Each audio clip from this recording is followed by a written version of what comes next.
कहीं आप लोग मन की गुलामी तो नहीं कर रहे हो, मन के वश में तो नहीं हो? यदि हो तो तुरंत अपने आप को आज़ाद कर लीजिए, वरना इस जीवन को आप बर्बाद कर दोगे उसकी गुलामी करते करते। और यहाँ से क्या लेके जाओगे? जाना तो कन्हैया के पास है ना।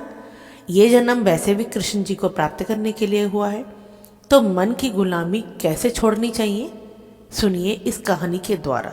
ठीक है, तो सुनिए। एक बार एक महात्मा बाजार होकर गुजर रहा था। रास्ते में एक व्यक्ति खजूर बेच रहा था। उस महात्मा के मन में विचार आया कि खजूर लेनी चाहिए। उसे लालच आ गया खजूर देखकर। महात्मा बहुत पतला दुबला था, कोई काम वाम तो उससे वैसे भी नहीं होता था, लेकिन अचानक से मन ने उसे अपना गुलाम बना लिया। उसने अपने मन को समझाया और वहाँ से चला गया, किंतु महात्मा पूरी रात भर सो नहीं पाया। उसके दिमाग में खजूर ही घूमता रहा कि कैसे खाएं कैसे खाएं कैसे लें, क्योंकि गरीब था, बहुत रुपए उस पर थे नहीं जो ले पाता। अगले दिन वह विवश होकर जंगल में गया और जितना बड़ा लकड़ी का गट्ठर उठा सकता था उसने उठाया। उस महात्मा ने अपने मन को कहा कि देख मन, अगर तुझे खजूर खाना है तो ये बोझ उठाना ही पड़ेगा, वरना खजूर नहीं खा पाएगा।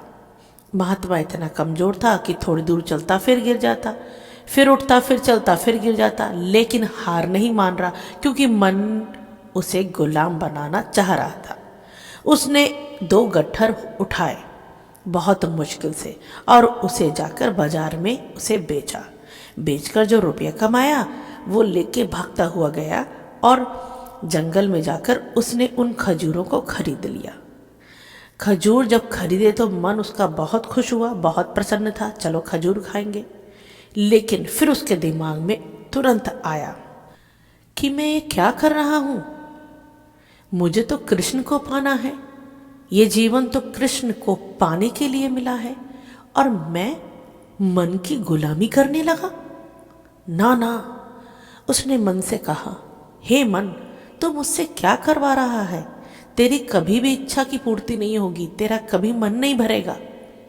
तू आज मुझसे खजूर मांग रहा है, कल मुझसे नए नए कपड़े मांगेगा, फिर स्त्री मांगेगा, और स्त्री आ गई तो बाल बच्चे ही होंगे। मैं ये किस रास्ते पे जा रहा हूं? ना, ये खजूर मुझे नहीं खाने हैं। सामने से एक मुसाफिर आ रहा था, वो खजूर उसने उस मुसाफिर को दे दिए। इस तरह से उस महात्मा ने खुद को मन का गुलाम बनाने से बचा लिया और बहुत ही आनंद उसको प्राप्त हुआ, बहुत खुश हुआ। और मन को उसने बोला कि तुम्हें कृष्ण को प्राप्त करना है, ना कि सांसारिक भोगों को। तो समझ गए ना कि हमें किस तरह से अपने मन को कंट्रोल में करना चाहिए। मन की इच्छाएं कभी पूरी नहीं होंगी, ये आपको नचाता ही रहेगा। ये कलयुग है और इस कलयुग से अगर पार लगना है तो भैया राधा नाम रटिए, कृष्ण नाम रटिए, राम नाम रटिए, वरना तो इसी 84 के चक्करों में फंस के रह जाओगे। कीड़े मकोड़े, सुअर, कुत्ता, बिल्ली बनते रहोगे। महान मुश्किल में मिला है इंसानी जीवन।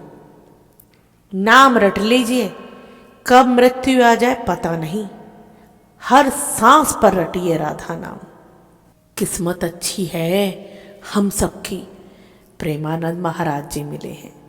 ठीक है, उनकी बातें मानिए और अच्छे इंसान बनिए, किसी से ईर्ष्या मत करिए। यदि ईर्ष्या करेंगे ना तो कन्हैया कभी माफ नहीं करने वाला।